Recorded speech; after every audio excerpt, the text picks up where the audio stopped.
বিক্রি হয়ে যায়, ওটা গেল ঠোঙা তৈরি হলো, সেই ঠোঙাতে ট্রেনে বাসে ঝালমুড়ি বিক্রি হয়।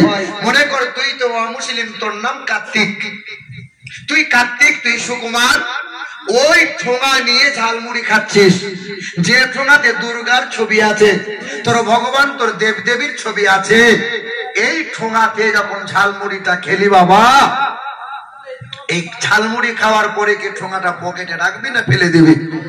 রাখবি না ফেলে দিবি? এ বাবা তো বলে ফেলে দেবো। তো যখন রাস্তায় ফেলে দিবি, এই ঠাকুরের ছবির ওপরে কত মানুষ চলাচল করে, কত মানুষ পা দেয়, বাতাসে উড়ে গিয়ে এই ঠাকুরের ছবিটা নর্দমায় পড়ে। বলতো বাবা, তোর ঠাকুর শুধু পুজোর দিনের জন্য ঠাকুর, না সারা জীবনের জন্য তোদের ভগবান ঠাকুর? নর্দমায় যখন পড়ে যায়, ঠাকুরের সম্মান রইল না গেল? বল। তখন বলি এটা তো আমরা কোনোদিন ভাবি নাই। এ বাবাজিরা, ভাইরা আমার, আমাদের মহান মালিকের এইরকম ছবি, এইরকম আকৃতি নাই। শোনো বন্ধু, আমাদের মালিক হলো একজনা। আমাদের মালিক কয়জনা? আচ্ছা, আল্লাহ যদি এক না হয়ে দুটো তিনটে আল্লাহ হতো, আচ্ছা ভালো হতো না খারাপ হতো? আসমানের মালিক, জমিনের মালিক, হায়া, এত চাপ। আল্লাহ যদি দুটো হতো, একটা ছোট আল্লাহ, একটা বড় আল্লাহ, কাজগুলো তো সহজ হতো, সুবিধা হতো নাকি? এ বাবা, ঝামেলা হতো। কি বলছেন বলেন? এই যে আজকের ওয়াজ মাহফিল, নবী দিবসের ওয়াজ শোনেন, আমাদের যুবকদের মেহনত, এই মেহনতে, এই পরিশ্রমের ফল আজকে পাচ্ছি আমরা। কিছু কিছু মানুষ কাটি দেওয়ার লোক আছে, তারা চায় এসব যেন ঝামেলা না হয়। কিছু কিছু লোক দেখুন সমাজে থাকে। তো কিছু মানুষ ছোট আল্লাহর ভক্ত হতো, আর কিছু মানুষ বড় আল্লাহর ভক্ত হতো। ছোট আল্লাহর ভক্তরা বলতো, আল্লাহ আজকে বৃষ্টি ঢেলে দাও আল্লাহ, যেন জল সব মাটি হয়ে যায়। বড় আল্লাহর ভক্তরা বলতো, আল্লাহ বছরে একবার চান্স লাগিয়েছে আল্লাহ, যেন পয়মাল হয়ে যায় না। ছোট আল্লাহ বলতো, বৃষ্টি দেবো, না দিলে আমার ভক্ত চটে যাবে। আর বড় আল্লাহ বলতো, দে তো থুতনি ভেঙে দেবো, দে। আল্লাহ আল্লাহ মারামারি হতো, হতো কি হতো না? আল্লাহ বলেন, বিসমিল্লাহির রহমানির রহিম, قل هو الله أحد الله الصمد لم يلد ولم يولد ولم يكن له كفوا أحد الله لا إله إلا هو الحي القيوم ويفوض أمري إلى الله إن الله بصير بالعباد। আমি আল্লাহ বা কোনো জন্ম নেই নাই, আমি আল্লাহ কাউকে জন্ম দিই নাই, আমার কোনো পিতা মাতা নাই, আমার কোনো সন্তানাদি নাই, আমি খাই না, আমি আল্লাহ কখনো ঘুমাই না, আমি আল্লাহর সমতুল্য সমকক্ষ নাই, আমি আল্লাহ কাউকে অংশীদার রাখি না, আমি আল্লাহ এক আল্লাহ। হে নওজোয়ান যুবকেরা, আজকে শুধু কান দিয়ে শুনলে হবে না, একটু অন্তর দিয়ে শুনে বুঝা লাগবে। কারণ শুনে মানুষ ভুলে যায়, কিন্তু বুঝে গেলে সেই কথা সহজে ভোলা যায়। আপনি শত শত ওয়াজ শুনেছেন, যদি জিজ্ঞাসা করা হয় আগামী গত বছরে কি ওয়াজ হয়েছিল, বলে মনে নাই। কিন্তু 7 বছর আগে আপনার শ্বশুরা আপনাকে বলেছিল কুত্তার বাচ্চা, মানে জামাইকে বলেছে কুত্তার বাচ্চা।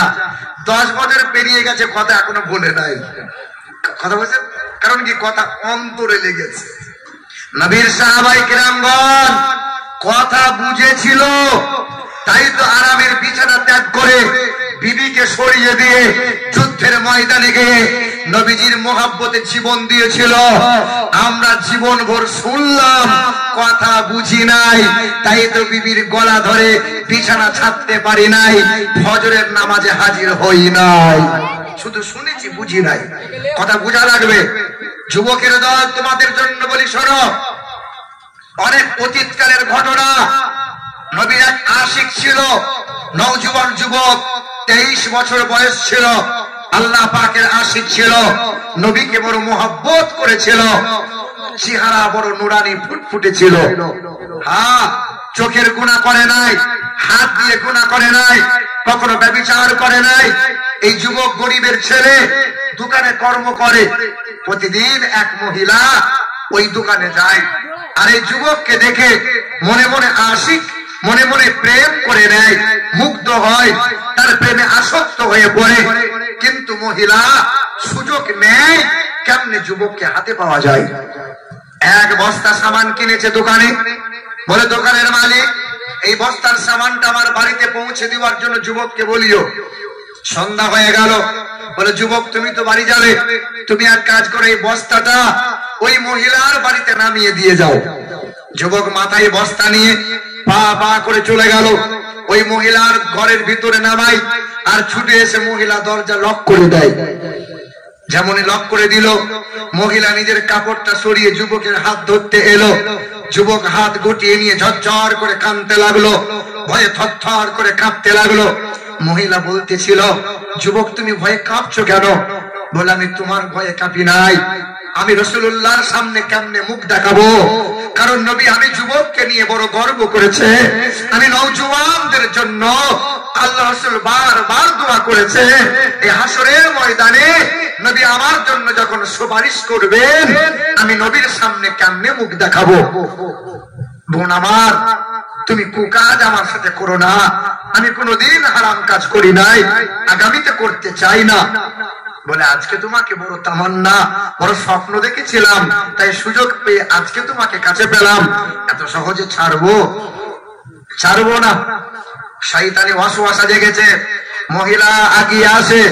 যুবক তখন বলে তোমার বাথরুম আছে? বলে হ্যাঁ ওখানে যাও। ওই যুবকটা ছুটে গিয়ে বাথরুমে গেল, বাথরুমের ভিতর থেকে পায়খানা নিয়ে নিজের শরীরে লাগাতে লাগলো। গোটা শরীরে পায়খানা লাগাইয়ে যখন যুবকটা এলো তখন মহিলা বলে পাগলের সঙ্গে আমি প্রেম করছিলাম, বেরিয়ে যাও ঘর থেকে, দুর্গন্ধ বার হয়। যুবকটা মুচকি হেসে ঘর থেকে বার হয়ে গেল, বাড়ি গিয়ে গোসল করে নিল। যুবক শোনো, এই যুবক গোসল করে নিয়ে রাতের বেলায় শুকরানা 2 রাকাত নামাজ পড়েছে আর মালিকের দরবারে বলেছিল মালিক হাত দিয়ে কখনো গুনাহ করি নাই। দুনিয়ার ভিখারিরা মানুষের কাছে এক হাত পেতে ভিক চায়, তবু তারা ভিক পায়। আমি নগণ্য তোমার একজন ভিখারি, তোমার কাছে 2টো হাত তুলে ভিক চাইছি। আল্লাহ আমার গায়ে দুর্গন্ধ পায়খানা মেখেছিলাম গুনাহ থেকে বাঁচার জন্য, আল্লাহ তুমি আমার দেহ থেকে আর দুর্গন্ধ নয় জান্নাতের খুশবু তুমি দান করে দাও। আল্লাহ পাক কবুল করে নিয়েছিল। এই যুবক সকালবেলায় উঠে যখন রাস্তা দিয়ে চলে, পথের ধারের মানুষগুলো সবাই নাক লাগায় শোকে, সবাই এক বাক্যে বলে যুবক তোমার এই দেহের খুশবু আতর কোন বাজারে কিনেছো, কোন দোকানে কিনেছো? এই খুশবু দুনিয়ার কোন বাজারে কোনোদিন নাকে পাই নাই। যুবক বলে আমি নওজোয়ান, গুনাহ থেকে বাঁচার জন্য দুর্গন্ধ মেখেছিলাম, আল্লাহ খুশি হয়ে এই যুবকের দেহে জান্নাতের খুশবু দিয়ে খুশবুদার করে দিয়েছে। বলো সুবহানাল্লাহ। মুসলমান নওজোয়ান যুবকেরা, আল্লাহর নবীর বাবা হযরত আব্দুল্লাহ যখন তিনি নওজোয়ান যুবক ছিলেন, মক্কার রমণীরা বারবার উকি ঝুঁকি মেরেছিল। মারিয়াম বলে একজন মক্কার সুন্দরী মহিলা হযরত আব্দুল্লাহর প্রেমে আসক্ত হয়েছিল। শুনেছেন আপনারা? মারিয়াম তার নাম। পথের মাঝে হযরত আব্দুল্লাহকে দাঁড় করাইল, হে আব্দুল্লাহ আমি তোমাকে বিবাহ করতে চাই, তুমি আমাকে দয়া করে বিবি বানিয়ে নাও। আমার ভাই মক্কার বড় পণ্ডিত, তার নাম হলো ওয়ারকা ইবনে নাওফাল, তুমি যা চাইবে আমাকে বিবি বানিয়ে নিলে তোমার মনের আশা সব পূরণ করে দেবে। হযরত আব্দুল্লাহ সঙ্গে সঙ্গে বলেছিল আমার আব্বা মা হায়াতে আছে, বাপ মায়ের কথার বাইরে পা ফেলতে পারবো না। আমাদের ঘরে নওজোয়ান যুবক যারা এইরকম সুযোগ পেলে কি ছেড়ে দেবে তারা? বাপ মা যদি দেয় ভালো, নাহলে জরিনার হাত ধরে নিয়ে পালাবো। ফেসবুক বলো, হোয়াটসঅ্যাপ বলো, রাত দিন মেসেঞ্জারে হাই হ্যালো চলে। আল্লাহ নবীর কথা কি মনে হয় না? এ নওজোয়ান যুবক, নবীজির পিতা হযরত আব্দুল্লাহ নিজ আব্বা হযরত আব্দুল মুত্তালিবকে বললেন মক্কার এক মহিলা, তার নাম হলো মারিয়াম, ওই মহিলা আমাকে বিবাহের প্রস্তাব দিয়েছে গো আব্বা। আল্লাহর নবীর বাবা হযরত আব্দুল্লাহ যখন শুনাইলেন, আব্দুল মুত্তালিব বললেন, আব্দুল্লাহ, না রে আব্দুল্লাহ, মক্কার জমিনে তোমার বিবাহ দেব না। একটা মেয়ে আছে, আমার সফর সঙ্গী ছিল, ওই আমার সে বন্ধু, নাম তার আব্দুল ওয়াহাব জোহরি, ইয়াসরিবে তার বাড়ি, তার এক কন্যা আছে, তার কন্যার নাম হলো আমিনা। এ আব্দুল্লাহ, চলো তুমি ইয়াসরিবে চলো।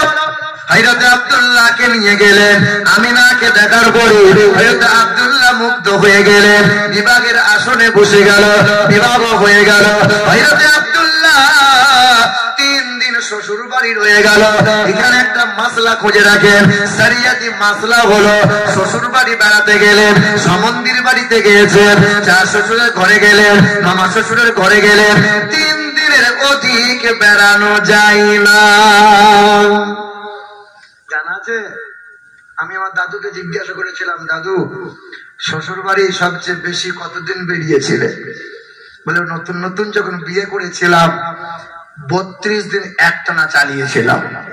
শ্বশুর বাড়ি যেতেও বলে না, আমি যাইও না। এ বাবা, এখানে বলেন, জানা আছে যে 3 দিনের বেশি শ্বশুর বাড়ি, মামা শ্বশুরের বাড়ি, আত্মীয়র বাড়ি 3 দিনের বেশি বেড়ানো যায়? 1 মাস ধরে বেরিয়ে এলো, তাতে অসুবিধা নাই।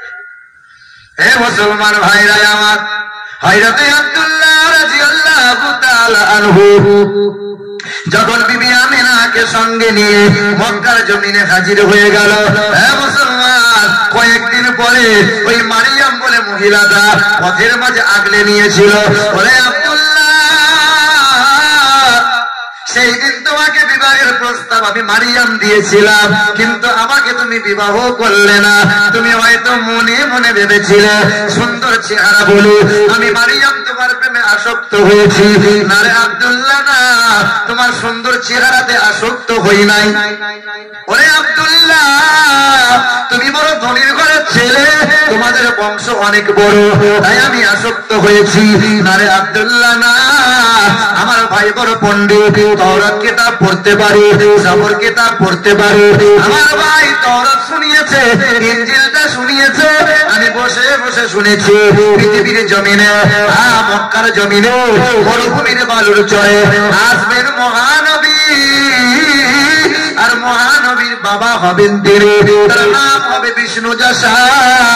ওরে আব্দুল্লাহ, তাওরাত ইনজিল কিতাবে দেখতে পেলাম পৃথিবীর জমিনে মহানবী আসবেন যিনি, ওই মহানবীর বাবার নাম হবে